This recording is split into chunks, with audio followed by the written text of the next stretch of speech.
Alright, good morning everyone. Welcome to the first video of the school year, first lecture video. So, as you know, I've already explained how videos are going to work in this class. So, this is the first video of the first unit.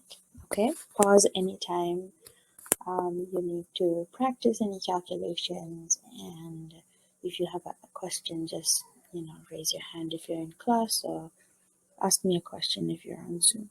Okay, so this is the introductory unit to chemistry. We deal with maybe 3 or 4 topics here in this introduction, just to give you some practice on some techniques that will be useful for you in the coming weeks, and also just to get your feet wet, as to what chemistry is, and just kind of introduce you slowly to the subject. Okay, so the first thing we're going to be talking about is this concept called dimensional analysis. Now, this looks like some kind of complicated word, but it's not really. It's just a fancy word, but what it is describing is just very simple math.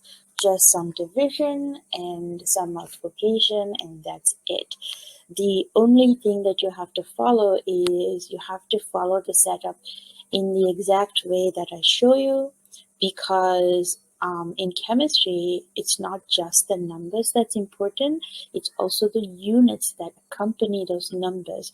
So dimensional analysis is a helpful way to set up our math, very simple math, in a way that the units are shown, and how you would convert from one unit to another is very clearly shown in your work. Okay, because when you get to some complicated chapters in chemistry, units are going to become super important, and without tracking where your units are, what they were, and what they're going to be, you're going to get very confused very fast. So right now, it's very important that you understand this dimensional analysis is used mostly just for setting up the problem. The actual math involved is very easy, but if you don't do it exactly in this manner, you will not get credit for your work. Okay, because I'm trying to teach you a technique here. I'm not really trying to teach you how to multiply or divide, because that's something everyone knows already. Okay, so dimensional analysis is a process that uses something called a conversion factor. Again, it looks like a complicated term, but if you really break down what it means, it's just a factor that you use to convert one unit to a different unit. Okay, you already know what a factor is, right? You have a numerator and a denominator. So a conversion factor is something that will help you convert, a factor that will help you convert from one unit to another. So look over here. We have 2 units in this little setup. We have feet and inches. Now, forget looking at this pink box. Okay, let's look at the relationship between feet and inches. We know that 1 foot is equal to 12 inches. Anybody that's ever been to Subway and ordered a foot long knows that it's going to be a 12-inch sandwich that you're getting, right? So 1 foot is equal to 12 inches. This relationship is what we call an equality, because there is an equal symbol there, right? This is something, 1 unit. This is in feet. 1 foot is foot, or feet is a unit, and inches is a different unit, right? But we know the relationship between these two is that 1 foot is equal exactly to 12 inches. So like I said, in dimensional analysis, what we're really doing is converting something from feet to inches, or from one unit to another. So here's how you set this up. This relationship can be written as a ratio, okay?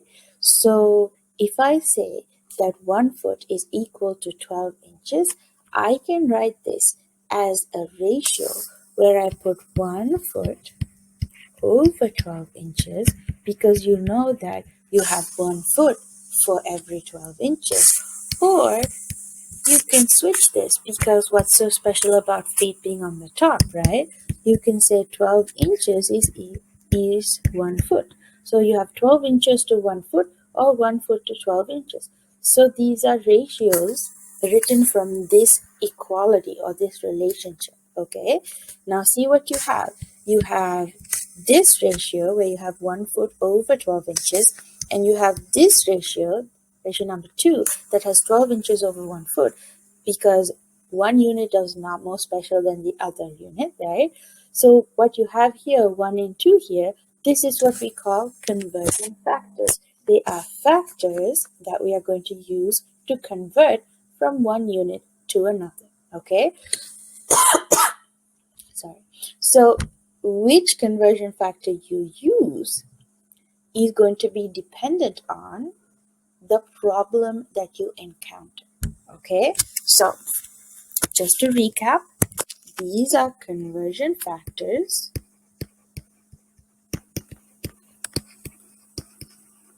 We wrote the conversion factors using the equality where we had two units that were equal to each other in some measurement. Okay, so 1 foot is equal to 12 inches. We just took that equality, we put one of those things on top and the other thing on the bottom, and then we just switched it. Okay, they're ratios because one ratio is not more special than the other. These are the same thing. Okay, now when you set up a dimensional analysis problem, you're only going to be using one of these conversion factors, and which one you use depends on the problem. Okay, so look at the thing in the pink box here.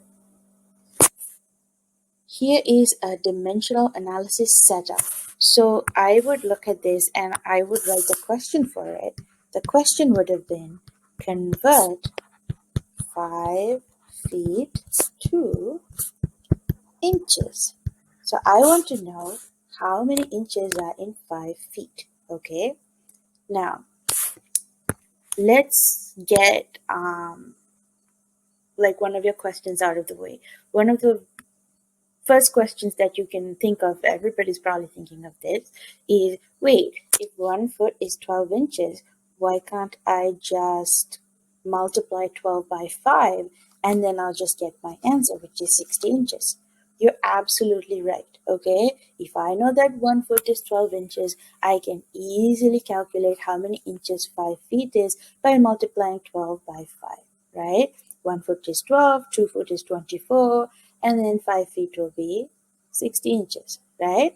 So, like I said, the math is very simple. It's multiplication or division in some cases, okay? However, this setup is what you're learning right now, okay? That's why the math is simple, because we're not like testing you on math. I'm assessing you on your ability to understand how unit conversions work, okay? So here's what you do. You write down the number that you start with. You have been given 5 feet, so you write that down. Then you want your multiplication symbol, okay? Then you draw a line. That line is the line in your conversion factors, okay? There's your line. Now, the way dimensional analysis works is the unit you do not want must be on the bottom. So we are going to go from feet to inches. That's what the question says, right? Go from feet to inches. So I want to get rid of the unit of feet, and I want to end up with my answer in the unit of inches. Okay, so the unit you do not want must be on the bottom. So let's examine these conversion factors right here. The first conversion factor has feet on the top and inches on the bottom. The second conversion factor has inches on the top and feet on the bottom.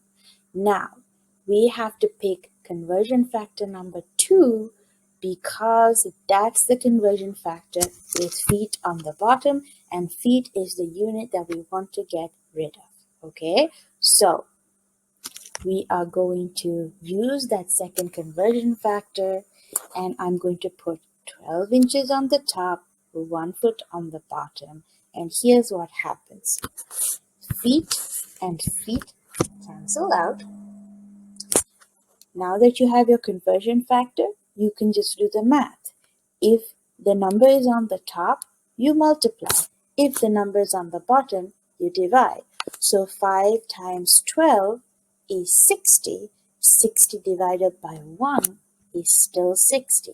But since inches did not cancel out as a unit, the inches unit is in your answer. Okay, so 60 inches is the answer. Now, let's do another practice problem.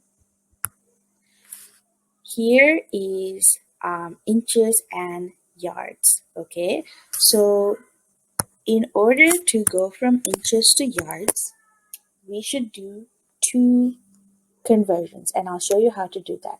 But before we do that, let's write down our equalities or our relationships. We know that 1 foot is 12 inches. And we know that 1 foot is 12 inches, and I know that there are 3 feet in 1 yard. Okay, so let me write it so all the ones are on one side. Okay, so we know that 1 yard is equal to 3 feet. Now, for some reason, if you didn't know that, I actually didn't know that because I grew up in a country that used the metric system, and the US does not use the metric system. So I actually had to look up how many feet in a yard, because these are British units, and most of the world doesn't use them anymore. But if you didn't know that, all of these conversions will be given to you. This is nothing that you have to memorize. Okay, so now let's set this problem up. Before I set the problem up, I'm going to write the conversion factors that go with each equality. So we wrote the one for the 1 foot to 12 inches one before. Like I said, you put 1 foot over 12 inches, or you flip it because one is not more special than the other, 12 inches over 1 foot. And then I'm going to do the same thing for the yard relationship. I'm going to put 1 yard over 3 feet, or we're going to put 3 feet over 1 yard, because again, one is not more special than the other. So let me number these so that when we do the problem,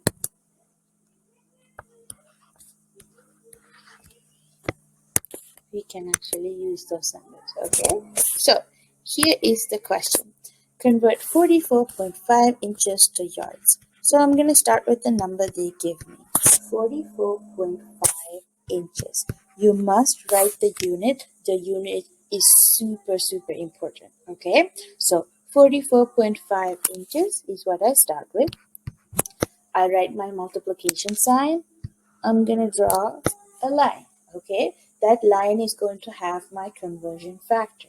So 44.5 inches must first be converted into feet, because I don't have a direct line from inches to yards. Okay, so my plan is to go from inches to feet, and then from feet to yards.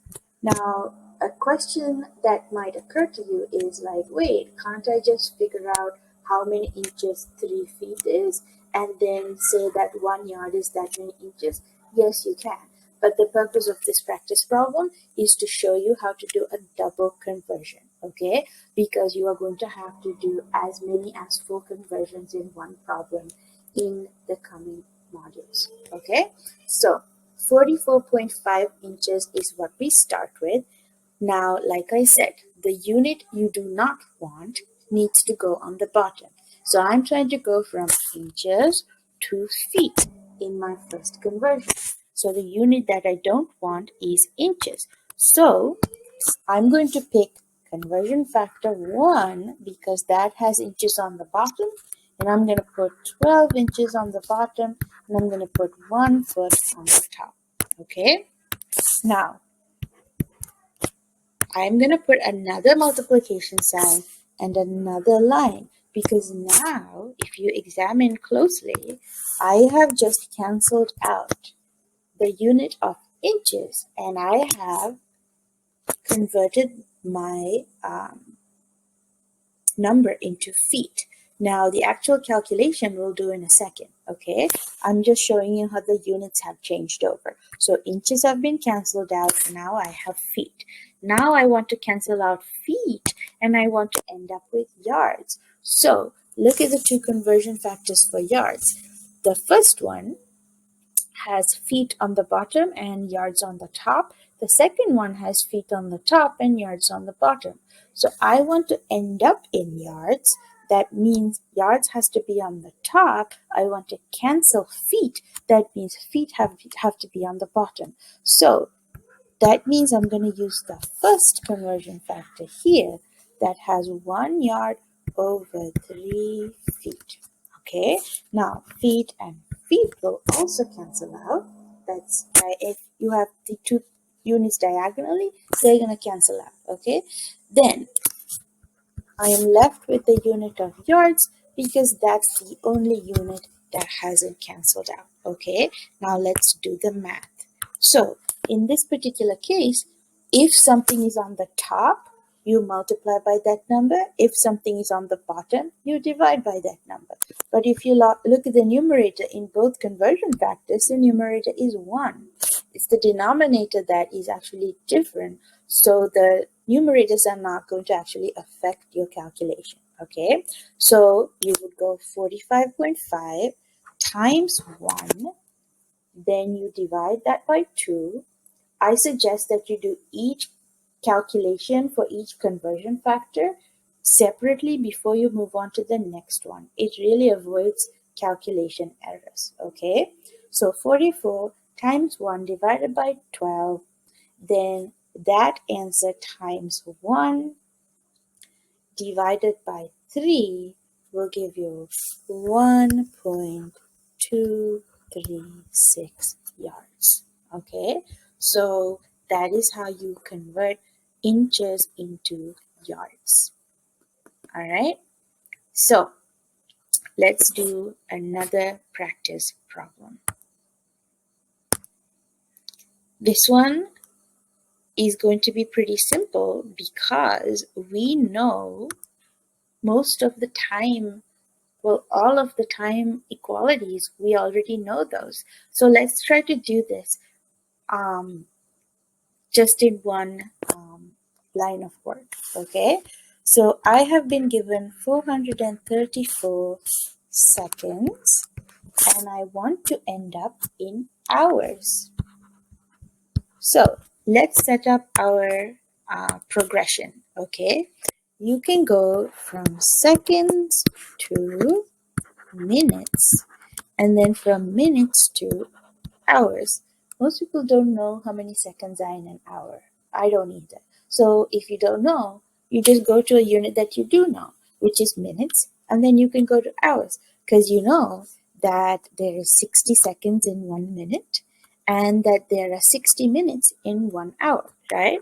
So those are our relationships. So 60 seconds is equal to 1 minute, and then 60 minutes is equal to 1 hour. Okay, which means the conversion factors will be 60 seconds over 1 minute or 1 minute over 60 seconds, right? And then over here, you're going to have 60 minutes over 1 hour or 1 hour over 60 minutes. If you're ever at a point where you're like, I don't know where to start by writing out the conversion factors, because after you do that, it's just a matter of plugging it in and then it'll like set itself up, right? So we are going from seconds to minutes, that's my first line, and then another multiplication sign, and then a line, that's my minutes to hours conversion. Okay, each of these little arrows corresponds to a conversion factor in the actual calculation. Okay, so let's do this. I will use red. I want to cancel out seconds. That means I need the conversion factor with seconds on the bottom, which is going to be 1 minute over 60 seconds. Then the next one, see, seconds and seconds cancel out, leaving us with the unit of minutes. Now I want to cancel out minutes and I want to go to hours. That leaves us with this little conversion factor here that has 60 minutes on the bottom and then 1 hour on the top. See how I cancelled out minutes and minutes? Now I am left with the only unit here which we need, which is hours. Okay, so again, if it's on the top, you multiply. If it's on the bottom, you divide. So 434 times 1 divided by 60, then times that by another 1, then divide that by 60 again. That gives you that 434 seconds is 0.120 hours. I'm trying to stick to 3 decimal places, the hundredths decimal place for answers, okay? Because that'll help us be a little bit more exact. All right, now these conversions are to do with metric prefixes or the metric system. Now look at all these different equalities. Here are all the ones for distance, starting with kilometers and going to the tiniest unit, which is nanometers. Actually, there's picometers and so on and so forth, but we're going to stop at nanometers, okay? All of these relationships, you can write conversion factors for. For example, I'll just grab this one. 1 micrometer, U is micro and N is nano. Okay, so actually I'll put that in what all of these things mean in a little worksheet for you guys. Yeah, I'll add that to the worksheet, like what all of these little things stand for. So this is kilometers, meters, centimeters, millimeters, micrometers, and nanometers. You do not have to memorize any of these. These units will all be given to you in all of your tests and assignments, okay? You just treat this like any other relationship. 1 is 1000 nms. That means 1 micrometer is 1000 nanometers, okay? So you just write conversion factors for it. 1 micrometer over 1000 nanometers, or 1000 nanometers over 1 micrometer. Super easy, okay? Basically, you just put one over the other and then you do the reciprocal of that, because one is not more special than the other. The only thing you have to be careful of is that the number accompanies the correct unit. Like 1000 goes with the nanometers and 1 goes with the micrometers. Don't switch that up. Okay, so these are all of the different metric units that you could use to do this kind of math, dimensional analysis. Like I can start with kilometers and I can end in nanometers, and I would have to do like a bunch of conversions to get there. Okay, 2 or 3 or 4.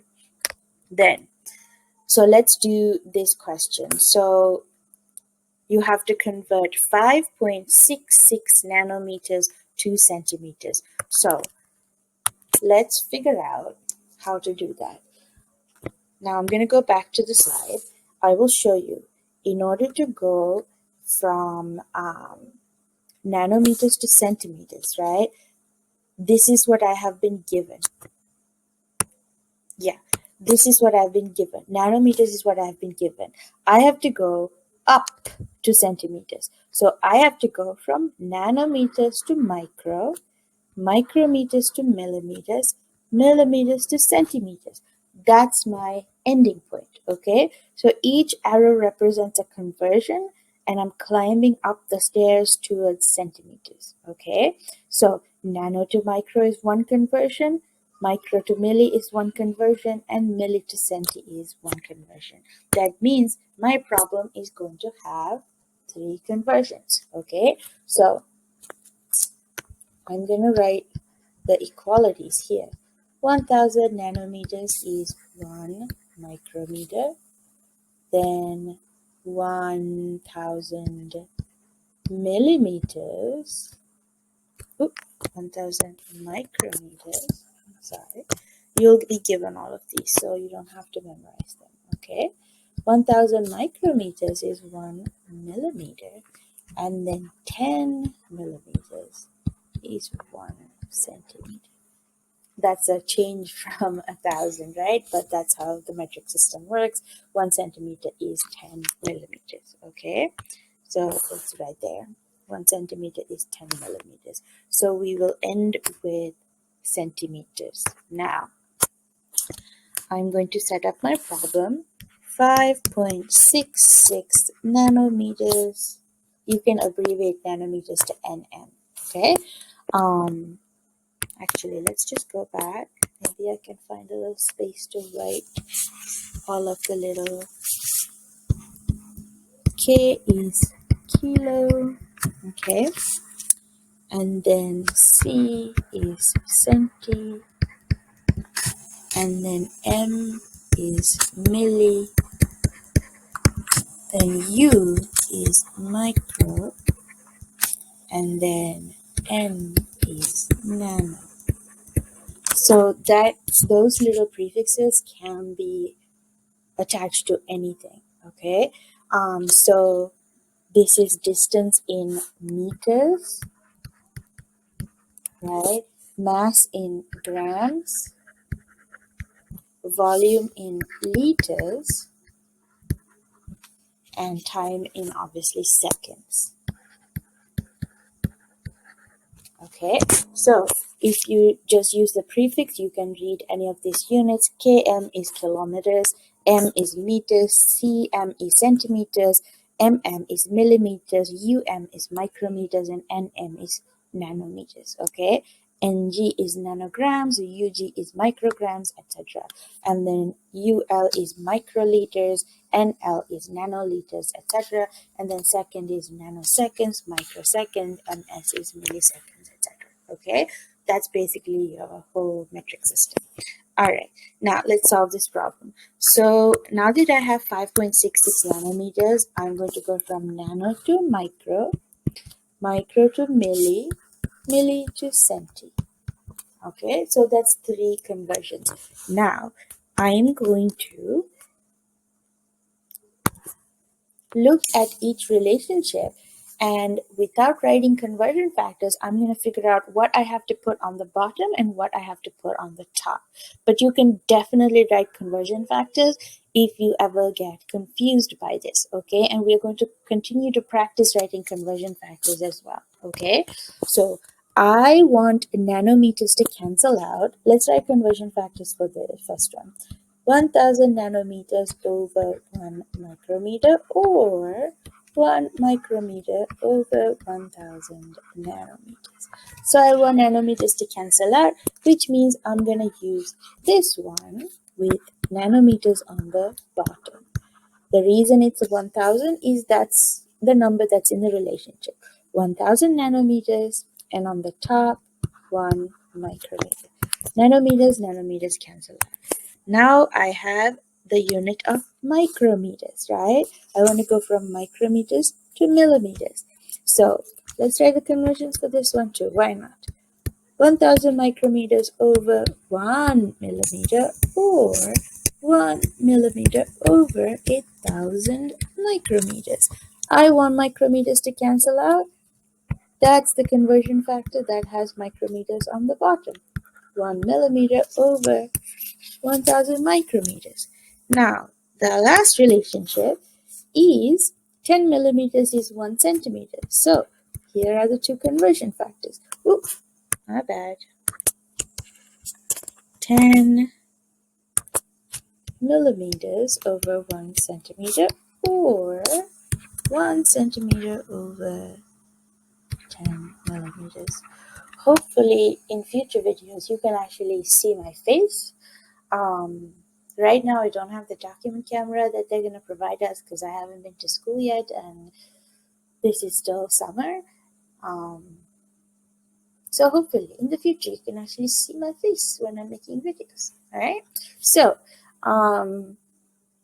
let's see. We have to cancel out the millimeter unit, right? So that's the one that has millimeters on the bottom. 10 millimeters on the bottom, 1 centimeter on the top. Now let's cancel units. Oops, sorry.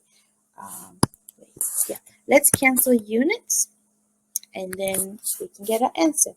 Micro cancel out, and then my next cancellation is milli, leaving us with the only unit that we actually want for our answer, which is centimeters. So you have 5.66 divided by 1,000, divided by 1,000 again, then divided by 10, which is going to be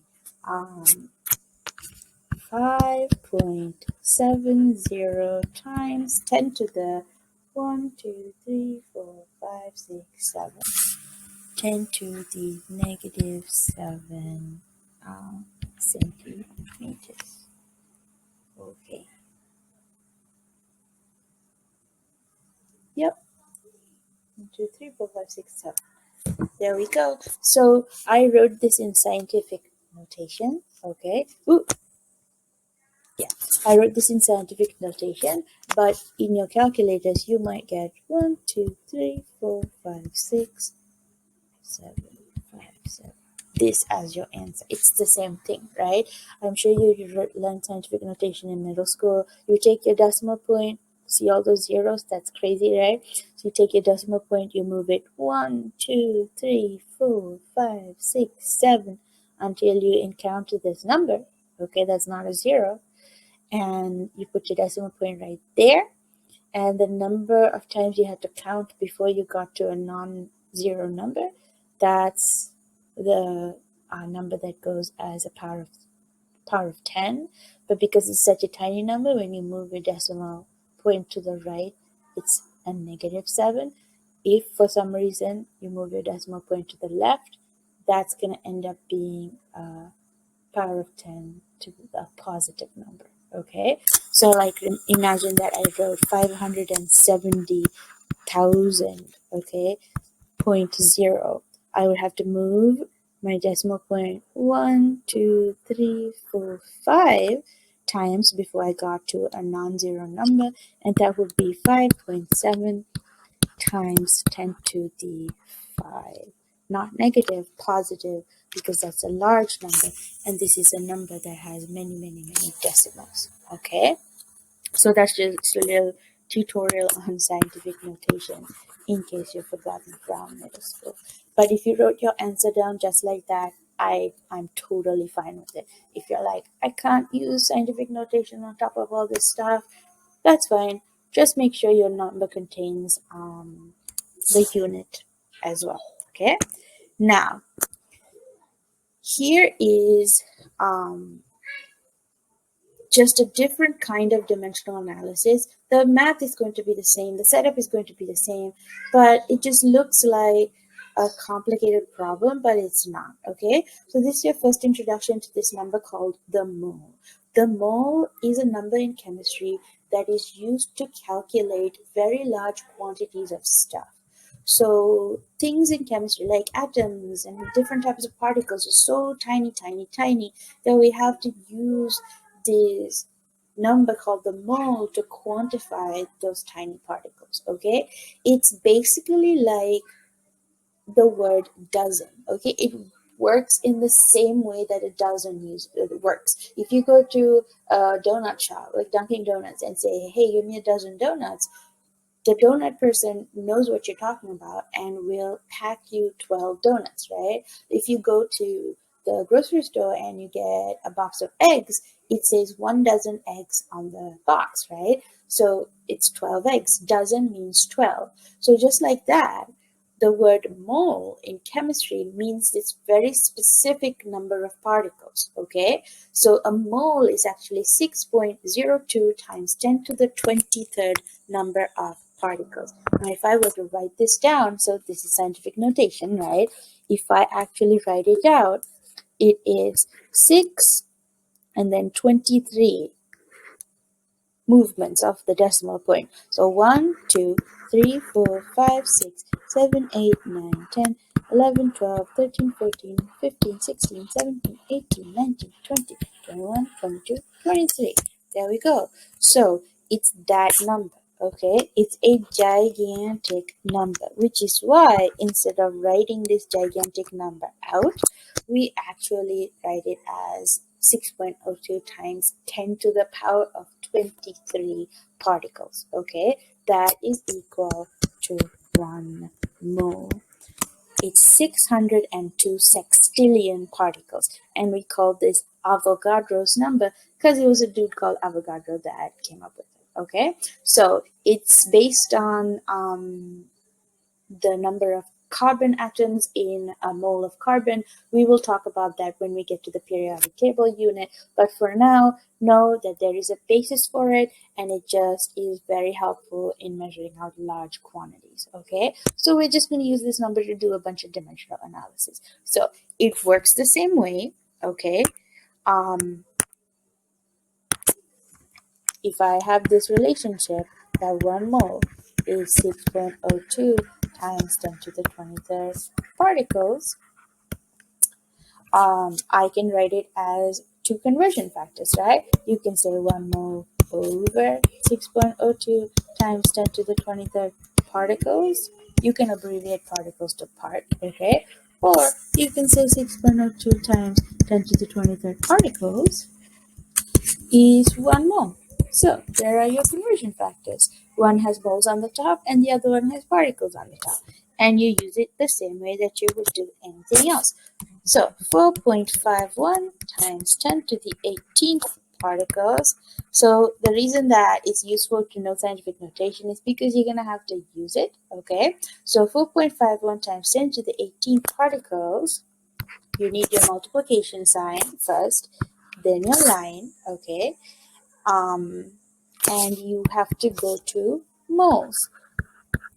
So you're starting with particles and you're going to moles. I want to cancel out the unit of particles. So let's look. This conversion factor has particles on the bottom. So go ahead and plug that in. 6.02 times 10 to the 23rd on the bottom, particles, and on the top is 1 mole. Okay, so 4.51 times 10 to the 18th particles divided by 6.02 times 10 to the 23rd particles will give you the number of moles of this compound, which you will learn how to read this. This is just table salt, okay? NaCl is table salt. So we want moles of that compound. And when you divide 4.51 times 10 to the 18th by 6.02 times 10 to the 23rd particles, you will get 7.49 times 10 to the negative, I think it's 6 moles, okay? Let me double check. Yeah, that's correct. Alright, so that's it for the first part of the introduction to chemistry unit. Go ahead and do the dimensional analysis homework on your Canvas module.